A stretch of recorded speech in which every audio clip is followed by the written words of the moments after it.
It's time to have a conversation on an interesting matter, one that concerns you and I, because we are the end users of utilities in this country. Now, the PURC has gone ahead to announce an increment effective July 1.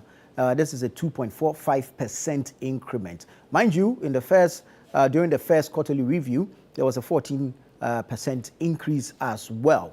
Now, we were all expecting, and by all I mean all Ghanaians who are under this current regime, where we are being told that the cedi is gaining strength against the dollar, fuel prices are coming down. The layman thinking is that tariffs will also reduce. So our job or our mission this morning is quite simple: to understand what went into the calculation or tabulation of the tariffs that had resulted in an increase. Then we have some civil society organizations who are not too enthused with this announced increment. They are joining us to have a conversation regarding same. In studio with me is Benjamin Insia. He's the Executive Director, Center for Environmental Management and Sustainable Energy. You call it SEMSE? Yes. Mr. Insia, good morning and thank you for joining us. Good to have you. Good to have you. Good to see you too. Yeah. So, I mean, let's start off generally with the statement you issued in conjunction with CATS International, following the announcement of an increment in the tariffs. Really, what are your issues with raised in this particular statement? So first of all, I think that our position is clear, that this particular upward tariff adjustment doesn't make academic sense, doesn't make professional sense, and doesn't also make regulatory sense. We believe that it lacks transparency and is too opaque, and we should not justify any upward adjustment in the third quarter of 2025. And we say so because of the various indicators, whether market-driven indicators or whether macroeconomic indicators using certain tariffs do favor the end user, and we're expecting that tariffs should have decreased in the third quarter and not increased. So we are surprised by that particular upward adjustment in the sense that the cedi has appreciated more than 30% within period, and that appreciation has led to certain gains or windfalls that we're expecting the PURC to mention the windfall. Because if there are arrears, for example, if you look at the first and second quarter tariff adjustment for 2025, when there were arrears in previous quarters, they announced those arrears and imposed those arrears on the end user. And then the end user is paying it.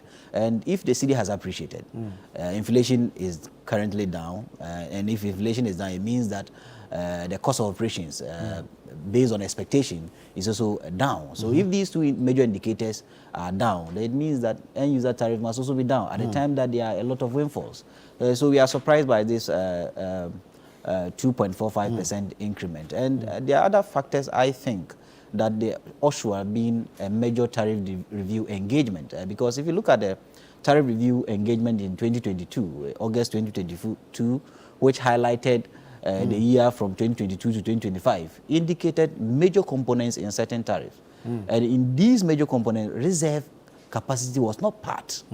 And also, other fuels or emergency fuels were not part. Yes, even though that tariff made inclusion of heavy fuel oil, it did not make inclusion of other fuels. So if you are going to add other fuels on the new price build-up, we think that you ought to have engaged end users. So that I think we all agree on the kind of capacity you are going to add, and also that kind of cost that is going to be borne by the end user. But that was not done, and that is why I think that it's not fair on the part of the end user to pay these particular tariffs. But we are not surprised anyway, because if you look at PURC, it lacks independence, and this is historical. If you look at last year, for example, they sanctioned some utilities, but these utilities did not comply with that particular sanction, and nothing was done to these utilities. So it lacks independence, and because of that lack of independence, we've realized that, and it's so because the law puts it under the presidency. So anytime the presidency wants some form of finances or some form of funds from end users, it uses PURC to get those funds. And that is why we think that they must explain to us how they came by the 27% off that capacity charge or that 27% of fuel cost, and also what capacity charge are they using, because the capacity charge sometimes go as low as 12%, and even goes as high as 22%. There are certain times that government even signs contract that leads to excess capacity. Are we paying for that particular excess capacity? And there are also certain times that we don't even import fuel oil for power generation. For example, in 2021-2022, based on Energy Commission report, we never imported any fuel into this country for power generation. So if they are putting fuel cost on the new build-up, is it going to be in perpetuity? When are we stop paying it? And that is why I think that based on these two indicators, there ought to have been a major stakeholder engagement for us to agree before they put it on. However, we're not engaged. They just came Very well. Apia Adumaku Kisi of he's the West African Regional Director of CATS International. He's joining us via Zoom, and we'll be speaking to Eric Obute, Head of Research and Corporate Affairs of the PURC as well. But Mr. Kusi, let me bring you in on the conversation. Mr. Nsia has dealt with a number of the issues raised in your joint statement with SEMSE, but I want you to touch on the inflation, which you said was miscalculated, and then the arrears used by the PURC in arriving at this particular hike. Good morning, Nana, and good morning to your viewers of China Thread. As Benjamin said, Ghanaians have been taken aback with this tariff increase. If you will recall, about a month and a half ago, we jointly issued a release asking PURC to start engaging stakeholders for tariff reduction for the third quarter. Because we knew very well that the indicators were trending in the direction of price reduction. And just to wake up on Wednesday and to hear that PURC has defied gravity and they have decided to increase tariffs, they came up with an unorthodox, unapproved, unknown factors that was unbeknown to the Ghanaians and also the industry players. Smuggled those three factors in just to justify the increase in tariffs. Now, Ben has said something, and let me also talk about the inflation. Right. You know, since this administration started in January, we've seen the improvement in the macroeconomic environment. Inflation has been trending downwards. And PURC, and month by month, is going down. You see that PURC projected somehow in excess of 20% as the projected inflation for this quarter. Whereas, we use what you call moving average. Moving average is that you take a 3-month inflation figures, and then you divide it to do the trend, to project a trend.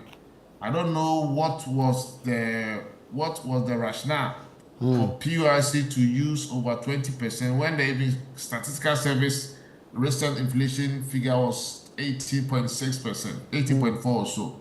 So I think that PURC got it wrong in that.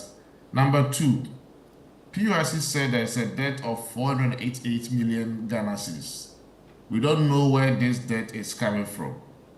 We all know that there are some energy sector debt that is being handled by the ESLA.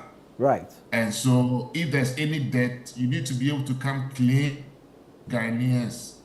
But it appears that this increase is more or less non-transparent, and it also lacks a public consultation.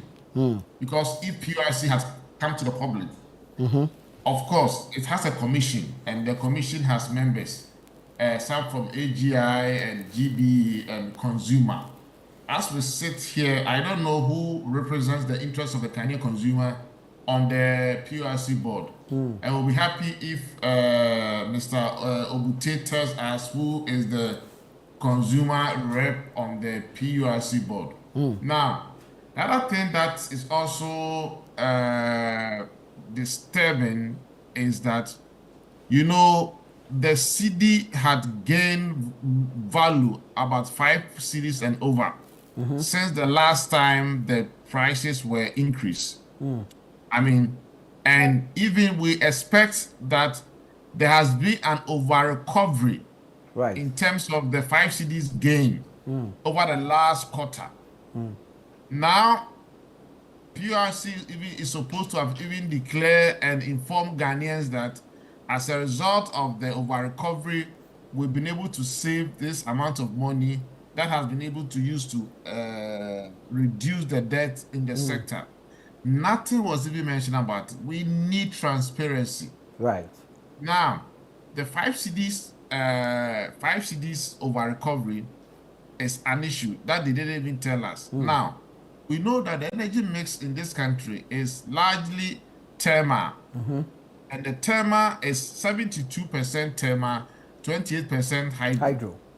Now, thermal relies heavily on natural gas and crude oil and whatever that are all denominated in dollars. And so if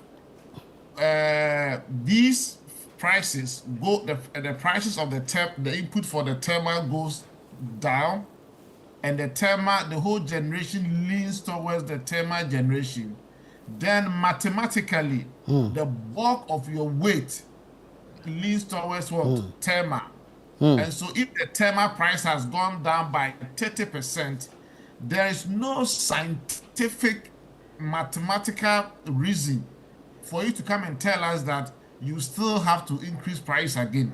I mean, this defies logic, and I need PURC to come and disclose their calculation, show working. You know why they say show working? Show working. To show working Very well. how they arrive at this 2.45 increase.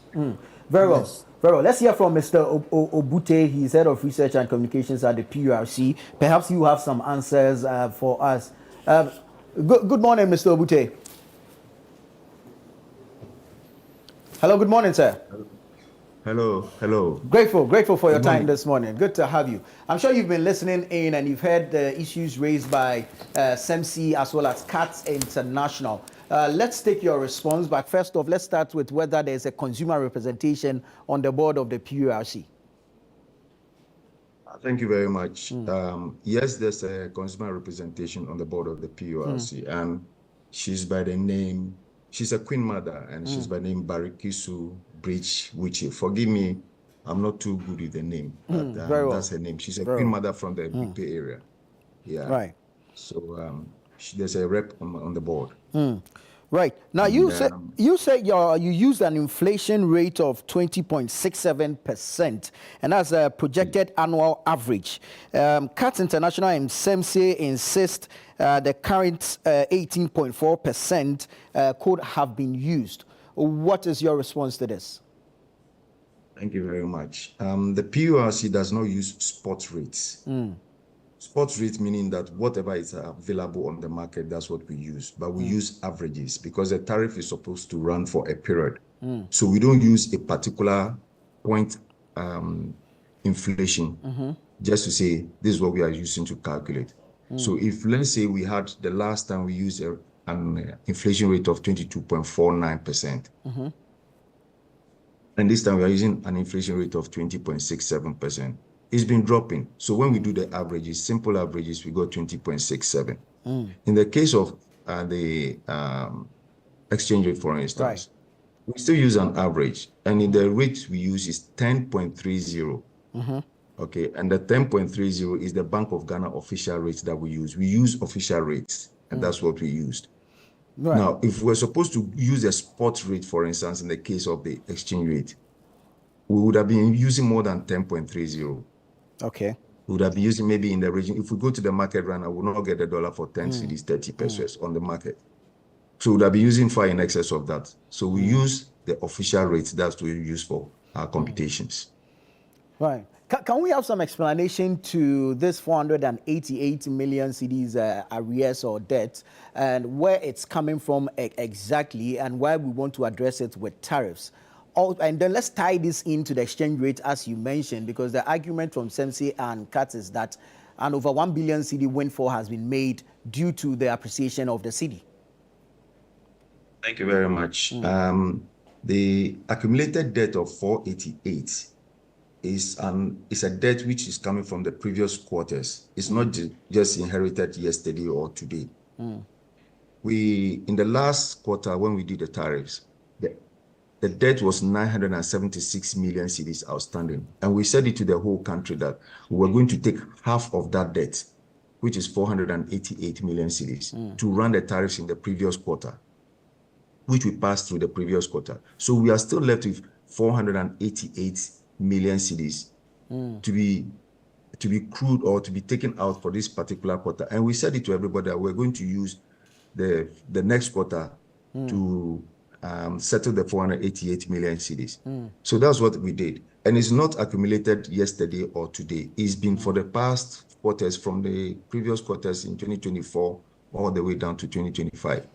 So that's what we did.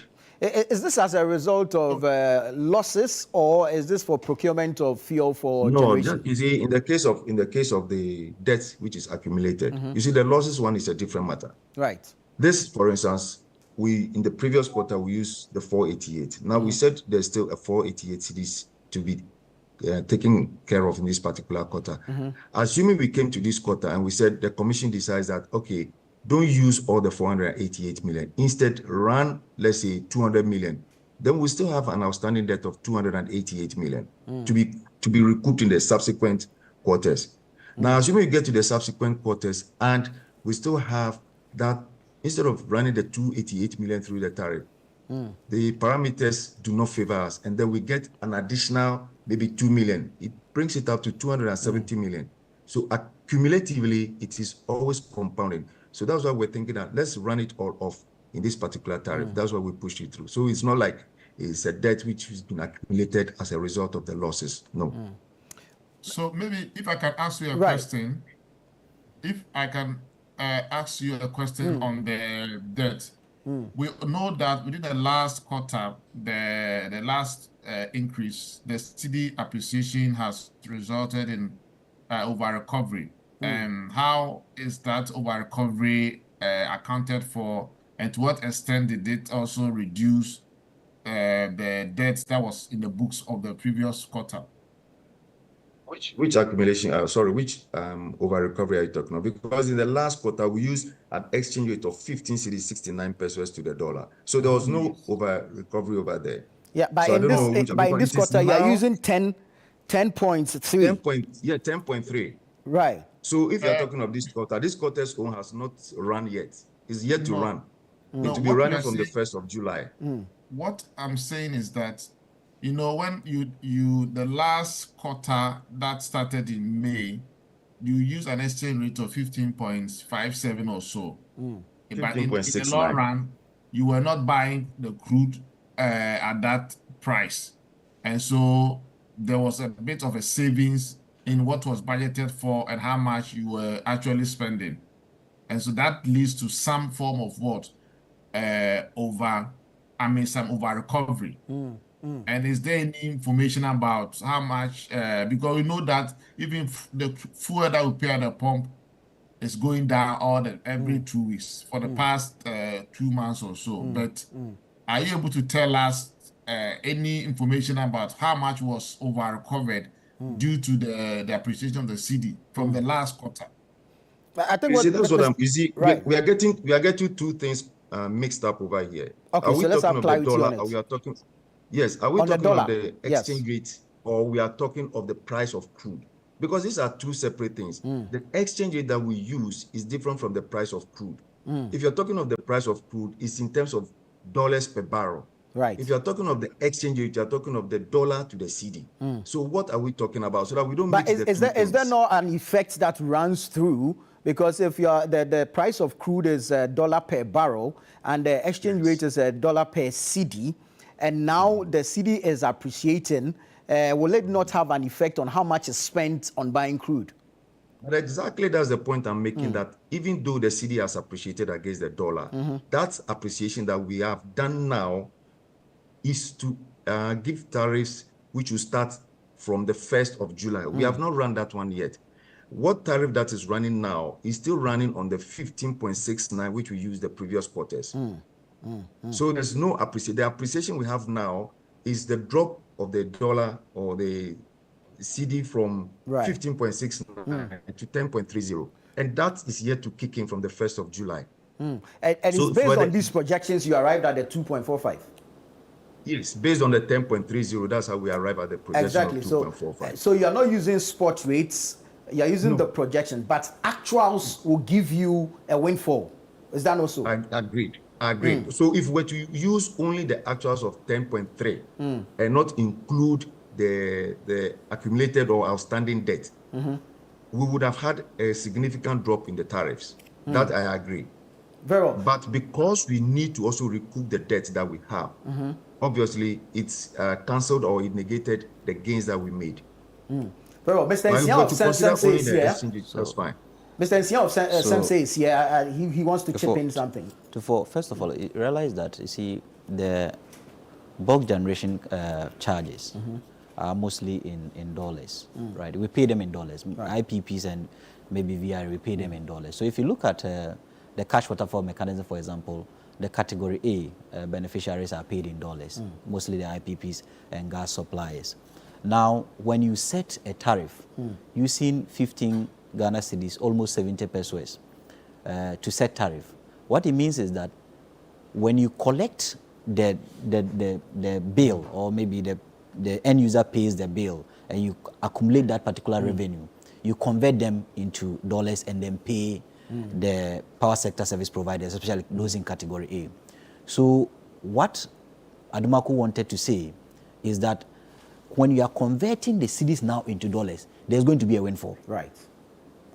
And that is the windfall we are expecting PURC to be very accountable and very transparent with us by telling us that, yes, we use 15 Ghana cedis, 70, right, to set tariffs. But if you are going to pay cash waterfall mechanism in the month of May, right, in the month of June, which reflects the previous months, we are converting lesser cedis into dollars to pay the cash waterfall mechanism. So there's going to be a surplus. How much is the surplus? You see, let me put it right, this way. The cash waterfall mechanism you are talking of is a 2-month lag. Okay. So if you see we are running a cash waterfall mechanism, we are paying in March, it means that 2 months bill, 2 months lag is what they are submitting. So we are paying for January in March. Okay. If we are paying in June, then 2 months back bill is what we are paying. So the exchange rate at that point in time, that's what the IPPs will present. The IPPs will not present to you the exchange rate which is running today. At the time that they are presenting the bill, let's say we are paying the bill in March, they will present the bill to you in January, and it will reflect the January exchange rate. Right. It will not reflect the March exchange rate. So you have to pay them at the January exchange rate, because that is what they use to bill. Mr. Bute, I think that there should be a lot of clarity on some of these issues when it comes to your activities, because we believe that when you are paying dollars, you are paying dollar. So the current or the spot rate is used to pay the dollar, right? And when you use a higher figure and the CD appreciates, there's a windfall. Maybe he may not disagree, but there's a windfall. Now, the other issue we are raising is that if you address it, I think it's good for what reserve capacity are we using in this particular computation, because it was mentioned. What is the cost of the fuel? The other fuel that even warranted the 27%. What cost for fuel are we looking at? The distillate oil, the light crude oil, the heavy fuel oil, they computed in the new tariff decision paper and gave us 27. Why 27%? And why not even 10%? Why not even 2%? So even if you look at the historical even analysis of some of these tariff decisions, I've just been going through the fourth quarter of 2023. They decreased tariff by 1.52. At that time, the CD even depreciated. Right. The energy mix increased to thermal, yet they decreased tariff. If you come to the second quarter of 2020, first quarter of 2024, second quarter, there were certain tariff adjustments because of the depreciation of the currency. Now the CD has appreciated 30% compared to the previous, and you are still increasing it 2.45%. And you are telling us that there are arrears, right? Which we have to pay. Yes, the arrears were accumulated in, and even the arrears, there are even issues with it. Because if you look at their third quarter of 2024 and the fourth quarter of 2024, the arrears were supposed to be accumulated about 900 million Ghana cedis. But when they were projecting the first quarter and second quarter, they said the arrears was about 970 something million Ghana cedis. That's data inconsistency. Even if you look at their first and second quarter report, decision papers, end user price was supposed to have increased by 6.2%. But because of these arrears, they jumped it to 14.5%, which the consumer paid. So fortunately for the consumer, the cedi has appreciated by 30%. Right. Even if you weight it, if you weight the cost of weighted average cost of gas, weight it, and even do the other weighting, inflation and other things, at least the end user should have been benefiting 10% decrease in the price of electricity locally. But you come to give us 2.4%, 2.45%, and we are asking, what is the reserve capacity they use? Because they didn't state it in the tariff decision paper. And that is lack of transparency on their part. Right. What is the fuel cost that warranted the 27%? It was not stated. Right. Because the cost of gas is stated based on British thermal unit, which is, I think they stated $7.71. Right? If they were able to state that, why didn't they state the average cost of the fuel we are going to and why we are paying 27% for that particular fuel cost? Let's hear from Mr. Obute on this. The issues that has been raised, just been raised by Mr. Nsia. Thank you very much.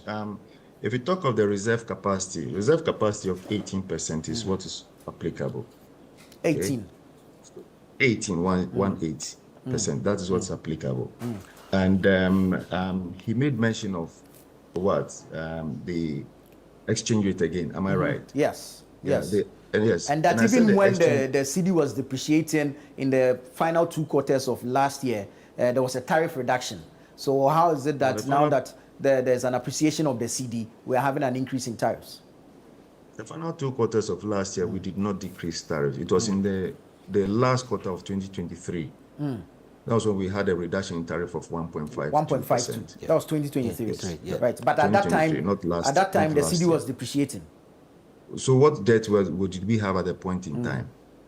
So it's not like we just get up and we decide that, okay, this time round, we are just going to run a tariff and let's give a reduction of 1.52. Let's give an increment of 2.45. It's based on the science that we have. You understand? So for the exchange rate, yes, I do agree with him that there should have been a reduction, which I made mention of earlier on. There should have been a reduction. However, I keep on saying that there's a debt which needs to be clawed back, or there's a debt which you need to pay. So that debt negated the tariffs. I will not say that if we had applied only the exchange rate and the inflation, we wouldn't have seen a decrease in tariffs. We definitely would have seen a decrease in tariff if we had applied only those particular factors. However, because of those other factors that I mentioned as well, that is what came to dampen the effect on the decrease of the tariffs.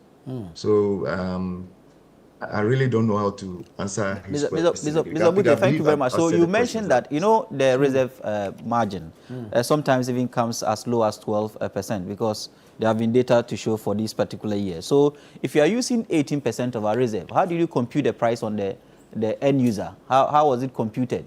How much are we paying for that particular 18% on the new tariff decision that you've given us for the third quarter of 2025? For the end user?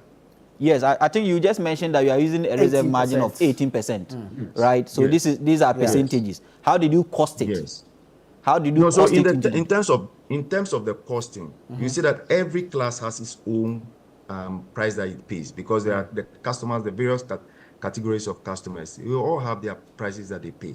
It's not standard across board. So for the SLTs, they have their own price that they pay. For the residential consumers, they have their own price. And for the non-residential consumers as well, there's a price to which everybody pays. So I cannot immediately tell that for the end user, this particular price is what they use, because the category of end users are different. Right. Let me hear finally from Adomako Kusi on this matter. I am wondering, do you think this automatic quarterly tariff adjustment review should still be maintained? Yes, I think the automatic quarterly review should be maintained with the transparency that is required. And because if this formula had been adhered to, there wouldn't have been any adjustment.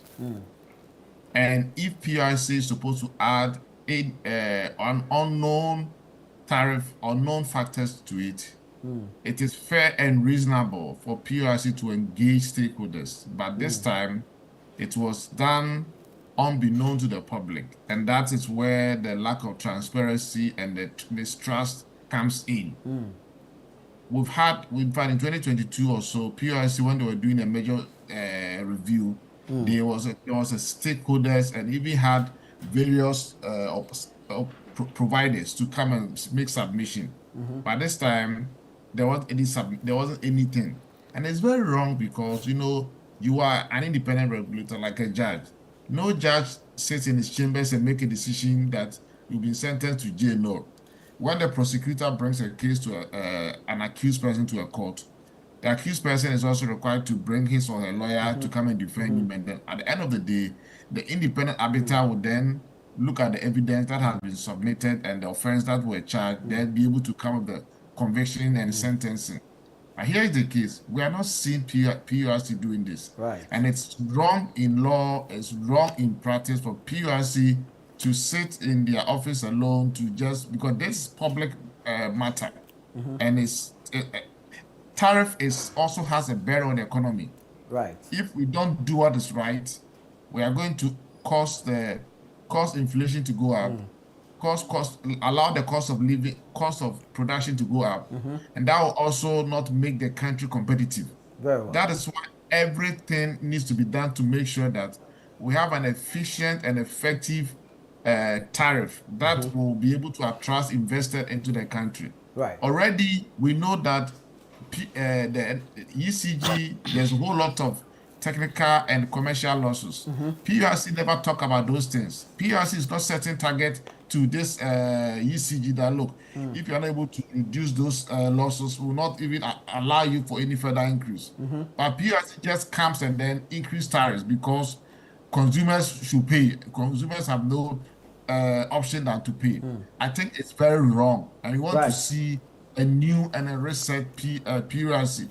Thank you very much, Dumako Kusi. So I think that from Mr. Obute's... No, Mr. Obute, I'll give you the final. I'll give you the final word. From Mr. Obute's argument, in a minute. Yeah, in a minute from his argument, I think that there are still some unanswered questions that the PURC needs to bring clarity.